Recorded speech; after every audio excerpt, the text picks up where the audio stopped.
realizar una necropsia, no se ha retirado todo lo que corresponde al peto external y nos está permitiendo observar los pulmones, ¿no? Como vemos, acá tiene un color más o menos un pardo amarillento y por áreas se ven unas áreas grises, ¿no? Que serían las áreas de antracosis. Entonces, por eso reconocemos también fácilmente a los pulmones. Como sabemos, son dos órganos bilaterales, pulmón derecho e izquierdo, y están ubicados dentro de lo que es la caja torácica, ¿no? Ahora se dice que el pulmón derecho es más grande porque obviamente tiene tres lóbulos, ¿no? El superior, medio, el inferior.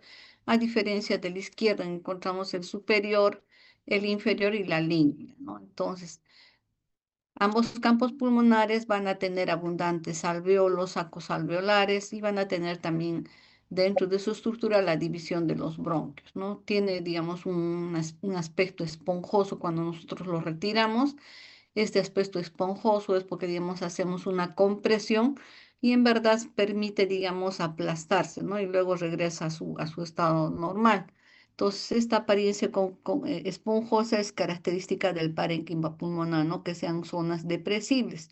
Entonces, pesan más o menos entre 900 a 1300 gramos, ¿no? Cada uno de los pulmones y su longitud está hasta 30 centímetros de largo. Acá estamos viendo un pulmón ya fijado. Acá otro también ya fijado, igual, ¿no? Ambos son, todos son diferentes. Acá este es un pulmón, digamos, de un paciente que ha trabajado en un sitio donde hay la mina de carbón. Es un pulmón antracótico. Acá uno que más o menos la mayoría de las personas lo tienen, ¿no? Con regular cantidad de pigmento carbón. Y acá tenemos unas áreas que, digamos, son más pálidas. Un pulmón que tiene neumonía, ¿no? Entonces acá tenemos la superficie externa, cada pulmón está envuelto por una pleura visceral que está en contacto mismo, con el mismo parénquima pulmonar. Esta telita que le cubre se le llama pleura visceral. Esta pleura visceral a nivel del ilio, que es el ingreso de los bronquios y también de los vasos, va a replegarse y va a, digamos, formar la otra hoja, que es la hoja parietal de la pleura, ¿no? Entre ambas encontramos una pequeña cantidad de líquido pleural que permite, digamos, el movimiento de ambos campos o de ambos campos pulmonares, ¿no? Acá esto más o menos es para solamente recordar y tener en cuenta que cada uno de los lóbulos a su vez está divididos en segmentos, ¿no? Si nosotros lo miramos acá, más o menos nos orientamos dónde estaría el superior, el medio, el basal, el lateral, ¿no? Igual acá. Pero no hay, digamos, una zona en la que delimite cada uno de los segmentos, todo es igual, sino esta división, digamos, de segmentos se hace para, digamos, localizar lesiones, ¿no? Digamos, encontramos ya sea una lesión neoplástica o de repente un absceso o encontramos un gránulo más tuberculosos u otro tipo de lesión, ¿no? Entonces tenemos que ubicarnos y saber en qué parte del pulmón están, ¿no? Así es como se ve, digamos, en una superficie de corte. Cuando lo cortamos por la mitad, vean los bronquios cómo se van dividiendo. Acá hay un bronquio principal, acá sus divisiones. Podemos tener áreas más congestivas, más hemorrágicas y otras igual, ¿no? Tener una menor, digamos, con un menor congestión. Acá tenemos otro y en el que estamos acercando el ilio, donde observamos los bronquios, ¿no? Tanto del superior, del medio y del inferior. Y vemos, por ejemplo, acá en esta parte del ilio están rodeadas por ganglios antracóticos, ¿no? Ganglios linfáticos que en un inicio fueron, digamos, unos ganglios normales, ¿no? Pero después estos ganglios van atrapando esas partículas de carbón que vienen con macrófagos y prácticamente se quedan así, no se puede eliminar al exterior, ¿no? Por eso se quedan de color negro por la cantidad de pigmento carbón que atrapan en su interior. Entonces acá, no olvidar decirles, ¿no? Todo esto sería, digamos, ya el mismo parénquima pulmonar, ¿no? Por áreas hay más, están más oscuritas y otras un poco más claras. No hay esa variabilidad del pulmón. Otra cosa que ustedes vean, sus luces son siempre abiertas, Y eso es por la presencia del cartílago, ¿no? Que le da, digamos, esa característica de tener siempre su luz bien abierta, como lo que vemos acá. Otra cosa que están viendo, esta es la pleura visceral, vean, es como una especie de telita de tejido conectivo laxo que le forma una envoltura al parénquima pulmonar, ¿no? Como una capita, una división, ¿no? Entonces, la pleura visceral está bien adherida a los pulmones, la parietal hacia la cavidad torácica, ¿no? Entonces, entre ambas hojas está la cavidad pleural y están separadas por un espacio virtual en el que se ubica un líquido lubricante al que llamamos el líquido pleural, ¿no? Este líquido pleural es, digamos, un líquido que le permite la movilidad a ambos campos pulmonares, ¿no? Entonces, otra cosa que nosotros también tenemos que reconocer es, digamos, que en la parte inferior de los pulmones se van a formar una especie, digamos, de unos, como que digamos, unas hendiduras, tal vez no lo diríamos hendiduras, ¿no? Sino, digamos, la parte en la que está en contacto con el mediastino del corazón, esta partecita decimos, ¿no? Algunos senos costofrénicos, costodiafragmáticos, ¿no? Después acá estaría, digamos, acá estaríamos los senos costodiafragmáticos, la parte, digamos, de la pleura que viene de las costillas y ya, digamos, entra en contacto también con la parte inferior de ambos campos pulmonares, ¿no? Cerca a lo que es, digamos, la parte del mediastino serían los costofrénicos y los otros serían los costodiafragmáticos, ¿no? Los que están hacia estos extremos de ambos hemitórax. Radiológicamente siempre se tiene que, digamos, saber cómo es, digamos, cada una de estas estructuras, ¿no? Para evitar de que, digamos, en esta parte se esté formando una colección o, digamos, ya, digamos, por presión va a bajar hacia estas áreas, ¿no? Y todo esto serían los campos pulmonares. Acá ya tenemos el diafragma que divide lo que es la cavidad torácica de la cavidad abdominal. Con un acercamiento vemos acá, esto es el parénquima pulmonar, lo que está cubierto periféricamente sería la pleura visceral, el espacio pleural sería este que está acá, todo esto sería el espacio pleural, ¿no? Entonces, entre ambos hay un espacio virtual y por un lado vamos a tener la hoja visceral en que está en contacto con los pulmones y la otra va a ser la que está pegada a la cavidad torácica, ¿no? Sería la hoja visceral la que está acá.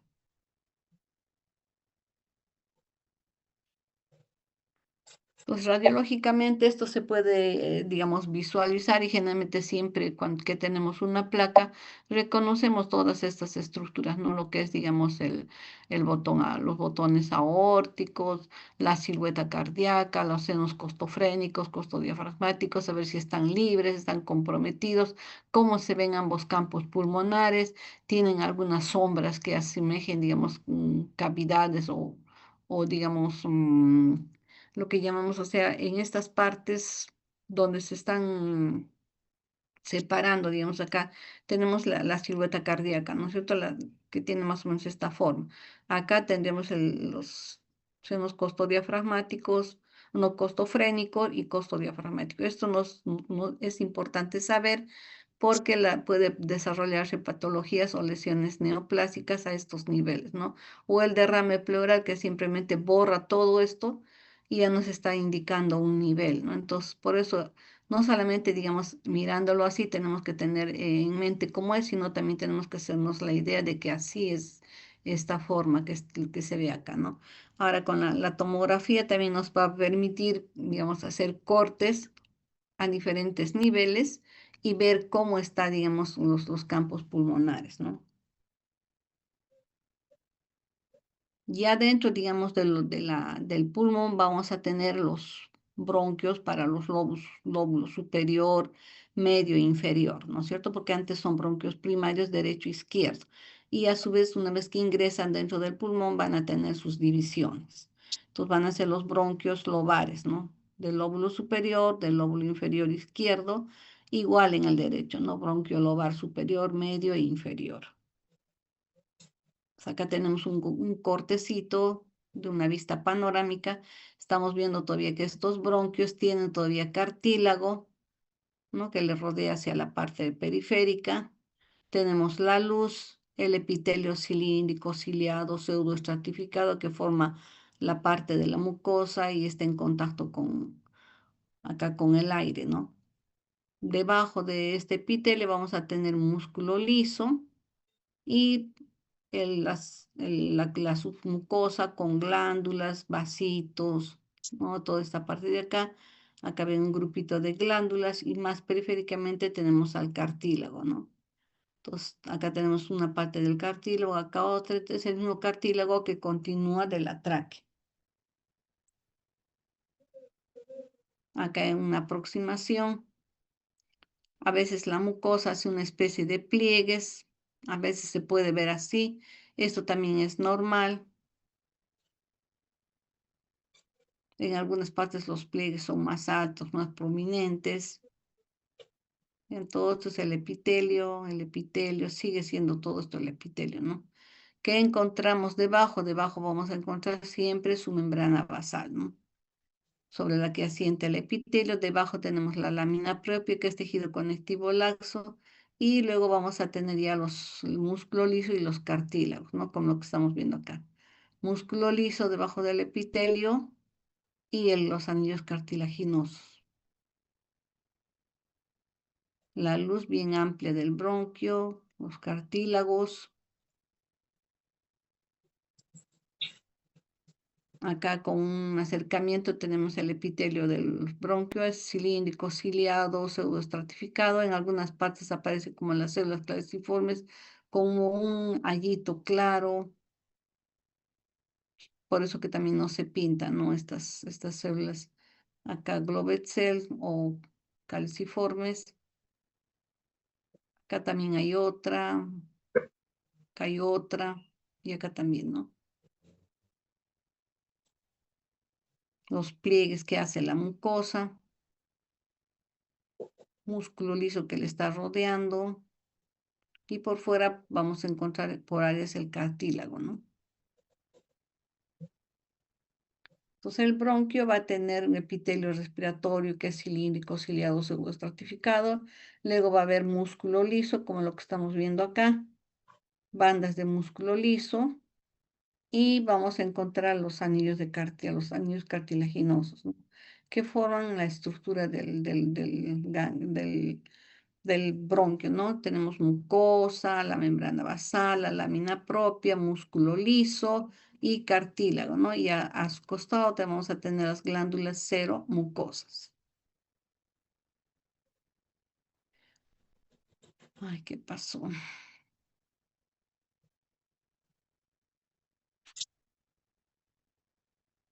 Solamente acá para recordar las estructuras que tenemos, ¿no? Bronquio todavía tiene cartílago, tiene epitelio respiratorio y tiene glándulas mucosas, ¿no? En cambio, el bronquiolo ya va perdiendo esa estructura. Ya acá es un epitelio cilíndrico, columnar.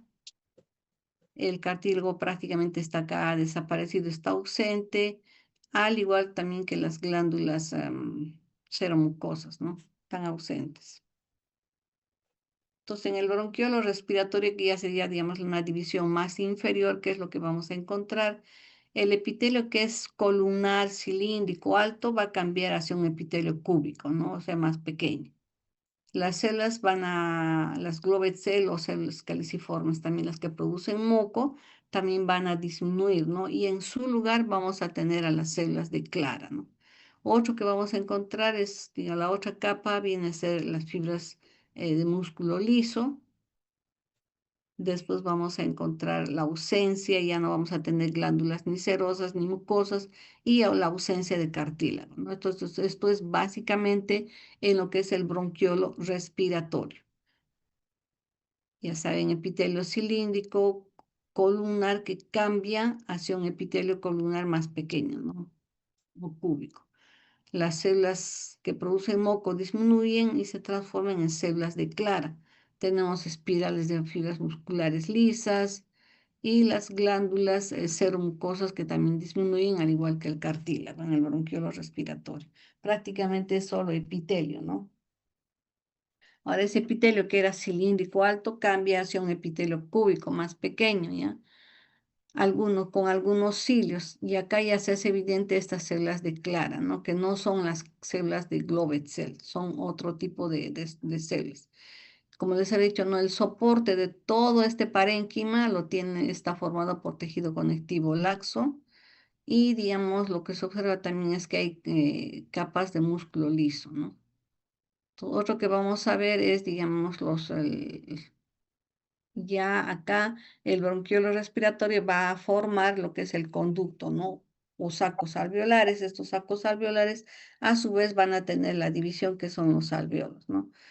Entonces los ductos alveolares vienen a ser, digamos, tubos delgados en el que todavía vamos a ver, digamos, ese epitelio ya, digamos, cúbico más pequeño, ¿no?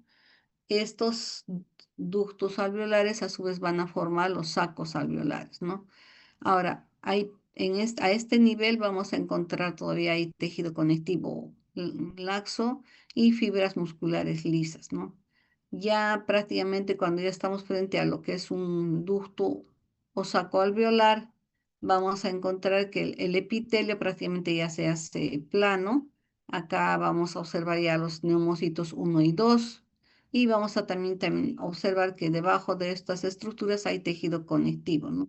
Que forma también la armazón, lo que nos permite ver, digamos, a los alvéolos, ¿no? Como estructuras bien abiertas, casi, digamos, poligonales.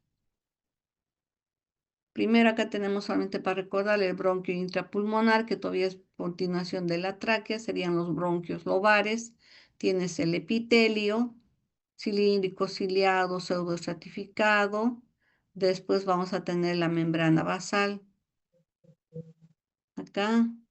Después de eso vamos a tener los anillos cartilaginosos. Algunos pueden ser, digamos, circulares, ovoideos, otros más alargados, ¿no? A veces el micrótomo lo agarra en un inicio y no lo saca exacto como nosotros queríamos, ¿no? Entonces, cartílago hialino. Debajo del epitelio tenemos lámina propia. Algunas veces podemos encontrar tejido linfoide, es decir, acúmulos de linfocitos, lo que van a formar el sistema MALT, ¿no? El tejido linfoide asociado a mucosa.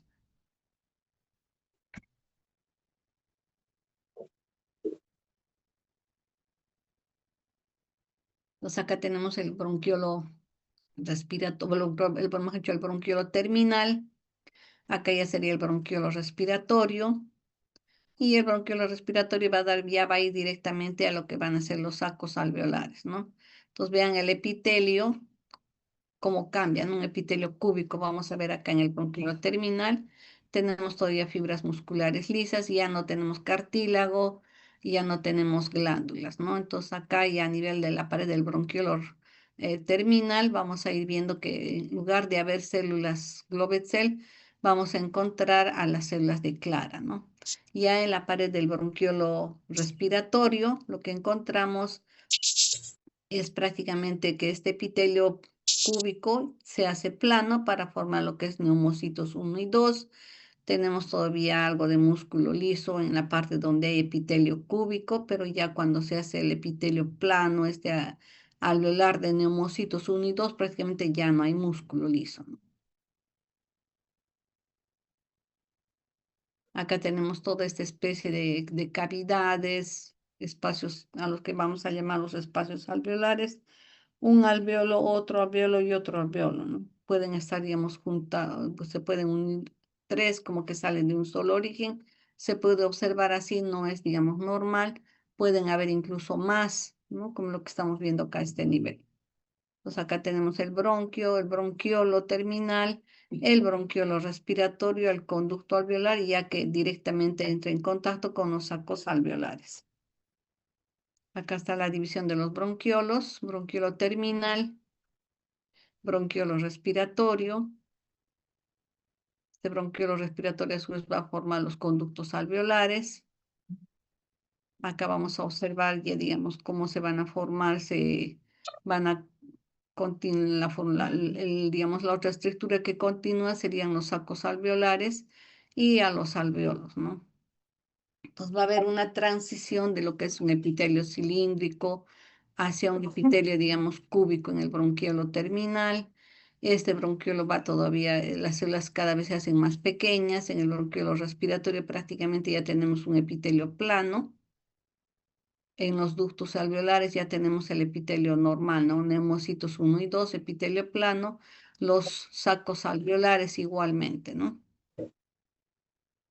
Entonces, en un corte histológico ya vemos, ¿no? Acá tenemos un saco alveolar, acá tenemos otro y acá otro, ¿no? Vean, están divididos por una especie, digamos, de estructuras que mantienen como esto abierto, ¿no? Como que no se puede cerrar. ¿Qué es lo que le da, digamos, esa estructura, es ese tejido conectivo laxo, ¿no? Para que todo esto pueda estar, digamos, puedan estar abiertos, ¿no? Entonces, estos alvéolos. Lo vemos como espacios claros, esto es lo normal, no encontrar ninguna estructura, ningún material en sus. Lo normal es que se vean huecos vacíos porque en estos lugares se realiza el ingreso del aire, ¿no? Y acá tenemos la pared o septo alveolar en el que encontramos capilares sanguíneos y parte de tejido conectivo, ¿no? Pues así es como va yendo la transición del bronquio. Acá todavía vemos epitelio cilíndrico ciliado, pseudoestratificado con las células globecero o células caliciformes. Acá tenemos glándulas seromucosas. Acá en los bronquiolos vemos ya que poco a poco va a ir disminuyendo el tamaño, el epitelio cilíndrico se hace cúbico, ya deja de haber cilios, también van a ir disminuyendo las células globecelos, células caliciformes, hasta que se hace un epitelio plano, ya a nivel de los alveolos, en el que encontramos neumocitos tipo 2, los más planitos, neumocitos tipo 1, ¿no? Y esta es la pared alveolar donde encontramos capilares sanguíneos. Histológicamente, vean este epitelio cilíndrico cómo va a ir cambiando poco a poco hasta hacerse, digamos, más pequeñas, más cúbicas las células, pierden los cilios, disminuyen las células calciformes y se va tornando cada vez más plano el epitelio, ¿no? Entonces ahora les había dicho que tenemos unas células de Clara. Estas células de Clara no es, digamos, una sustitución o que las células caliciformes cambian a células de Clara. Estas células de Clara se ha visto que son importantes porque tienen diversas funciones que debemos tener en cuenta, ¿no? Uno es la secreción de proteínas protectoras, otro es el metabolismo de las toxinas y la regeneración y reparación del epitelio y la secreción del surfactante, ¿no? De repente de todo, dentro de todas ellas la secreción de surfactantes sería una de las funciones más importantes de estas células de Clara, ¿no? ¿Cómo las vamos a ver? Las vamos a ir observando desde lo que es, digamos, un bronquiolo terminal, ¿no? Que en lugar, digamos, de estar presentes estas células caliciformes o globet cell, como el epitelio se va haciendo cada vez más pequeño, ya van a ir disminuyendo, ¿no? Hasta, digamos, ahí desaparece lo que es músculo, desaparece lo que es cartílago, y ahí lo vamos a poder observar. Acá tenemos los sacos, los espacios alveolares que corresponden a los alvéolos, el ducto respiratorio, ¿no? Que sería, digamos, continuación del bronquiolo respiratorio.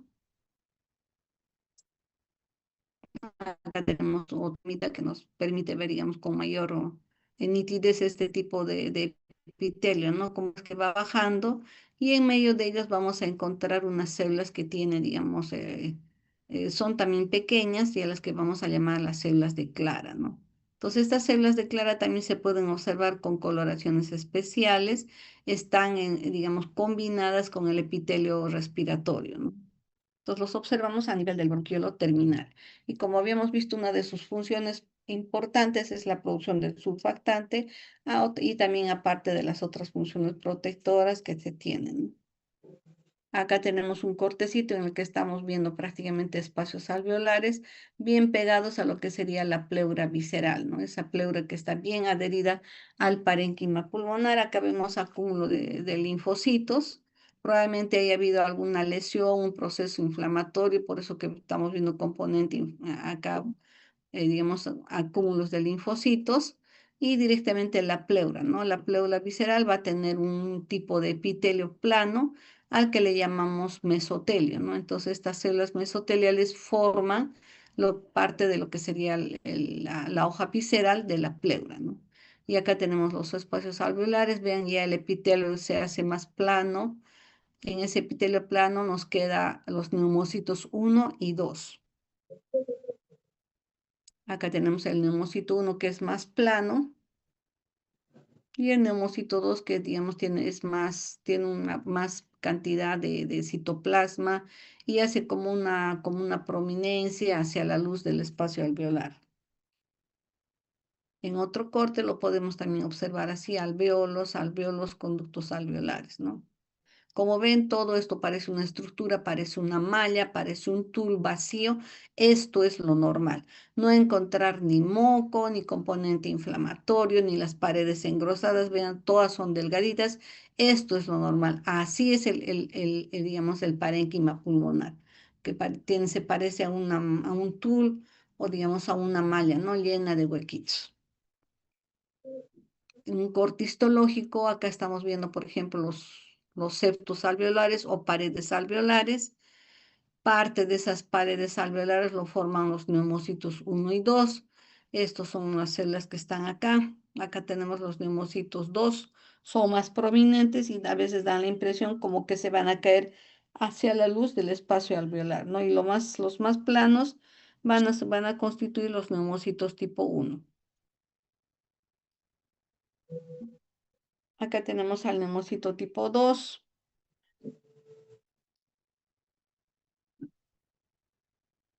Tiene estos cuerpos lamelares, que son, digamos, cuerpos que tienen en su interior al surfactante y, como ven, se visualiza con microscopía electrónica, ¿no? Que es, digamos, donde nos da un testimonio de su existencia. Acá la composición del surfactante, la cantidad de colesterol y otros componentes, ¿no? Que también se observan.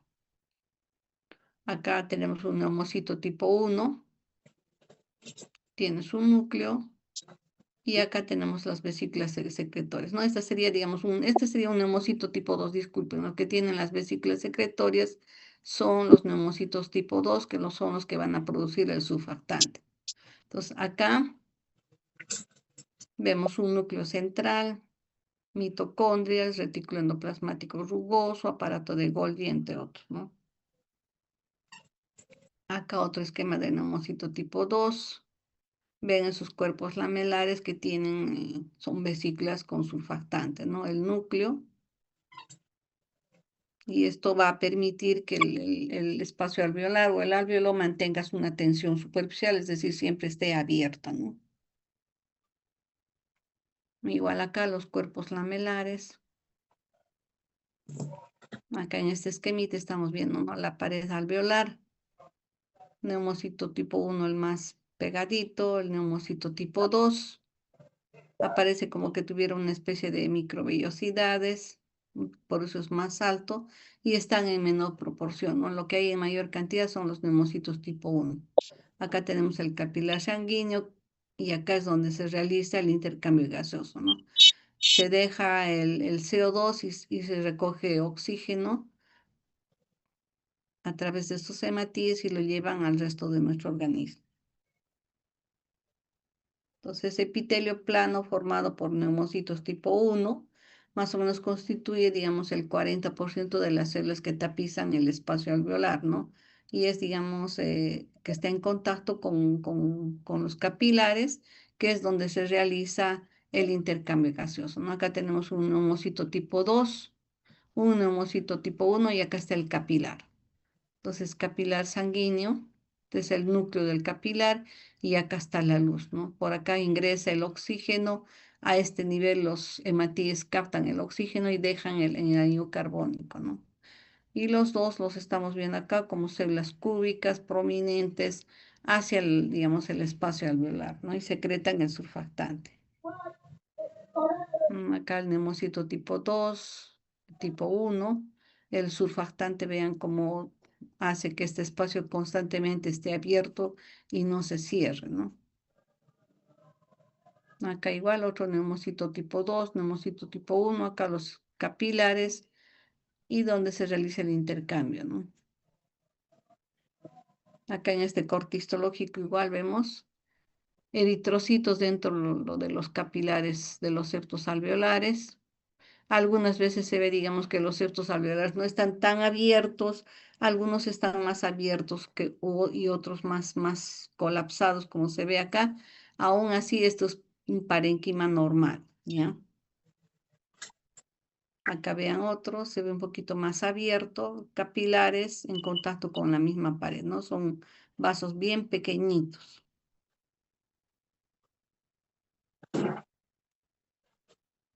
Ahora sí es como se ve, digamos, la parte externa del parénquima pulmonar. Ustedes, si alguna vez han visto, tiene esta apariencia, ¿no? Como si estuviéramos viendo figuras geométricas, a veces polígonos, rombos, ¿no? Y por fuera de ellos tenemos a la pleura visceral y aparece brillosa, ¿no? Por la cantidad de agua que también se tiene a nivel, digamos, del parénquima pulmonar. Entonces el pulmón, al igual que el hígado, también tiene una división, ¿no? Que es, digamos, más esquemática, porque dentro no, digamos, no hay, digamos, una división como en el hígado, no tiene otra, con otra estructura y otra manera de poderlo, digamos, separar o diferenciar. Básicamente esta pleura es tejido conjuntivo, laxo, y acá estamos viendo, acá tenemos, digamos, este sería un bronquiolo, acá tenemos otro bronquiolo, en medio, digamos, de cada lobulillo va a haber la pleura visceral, va a formar como una especie, digamos, de un ruedo alrededor de los espacios alveolares, de repente pensando, qué sé yo, ¿no? No, no, digamos, no es esta división no es una división muy esquemática, esto no lo podemos llevar hacia una parte histológica. Esto es más que todo un esquema que nos permite, digamos, ver una división que hay, ¿no? Como la que estaba viéndose acá. Cada uno de estos cuadros, de estas figuras que se ve, no todas son del mismo tamaño, unas son más grandes, otras más pequeñas, ¿no? Y en medio de ello tenemos estas áreas un poquito más claras que viene a ser tejido colágeno que divide estos lobulillos, ¿no? Cada uno de estos lobulillos es, digamos, una división del pulmón, ¿no? Entonces, esta división de poner esquemitas del lobulillo primario, secundario, es más que todo esquemática, ¿no? Histológicamente y funcionalmente no tiene mayor trascendencia. Es más que todo para visualizar la parte macroscópica externa. Entonces, ahora, otra cosa que también tenemos que tener en cuenta, que estos pulmones que están dentro, digamos, de la cavidad torácica, a su vez están rodeados por otras estructuras, ¿no? Que son las costillas, la columna vertebral, el esternón y el omóplato, ¿no? Que forman parte de lo que es, digamos, la cavidad torácica. A su vez, vamos a encontrar los músculos intercostales externos, internos, vamos a encontrar a la pleura parietal, y también vamos a encontrar, digamos, ya por fuera del músculo, vamos a encontrar células subcutáneas, fascias y todo que se observa en la pared torácica. Acá estamos observando lo que correspondería a la parte inferior, que es el diafragma, que va a separar lo que es tórax de abdomen, ¿no? Ahora, esta pleura visceral, como les había dicho, es una especie de tejido conjuntivo que va a formar, que va a tener parte, digamos, de su estructura fibroblastos que producen fibras colágenas, pero también vamos a encontrar un epitelio, ¿no? Al que llamamos mesotelio. Entonces, este mesotelio va a formar parte de lo que es la pleura visceral y la pleura parietal. Entonces, ¿cuál es, digamos, la función de estas células mesoteliales? Es darle, digamos, una protección. Por otro lado, también es producir el líquido pleural en pequeña cantidad que está en medio, digamos, de la hoja visceral y de la hoja parietal, ¿no? Que es más que todo un espacio virtual. Y acá estamos viendo en el cortecito el parénquima pulmonar y por fuera tenemos a la pleura visceral, ¿no? Entonces, que sería, digamos, toda esta parte de estas fibras que se ve acá y que le dan, digamos, mayor escozor o a veces también incluso esta pleura visceral tiene, digamos, la parte de producir el líquido pleural dentro de su estructura, tiene, digamos, la parte sensitiva, ¿no? Entonces, esta parte sensitiva es porque tiene terminaciones nerviosas. Estas terminaciones nerviosas son las que, digamos, duelen, ¿no? Cuando el pulmón está edematizado, aumentado de volumen, las terminaciones nerviosas que están en medio de esta pleura visceral van a sufrir una tensión. Entonces, esta tensión va a hacer que se produzca el dolor torácico, ¿no? Bien, chicos, hasta acá habríamos llegado. Si tuvieran alguna pregunta. Recording stopped.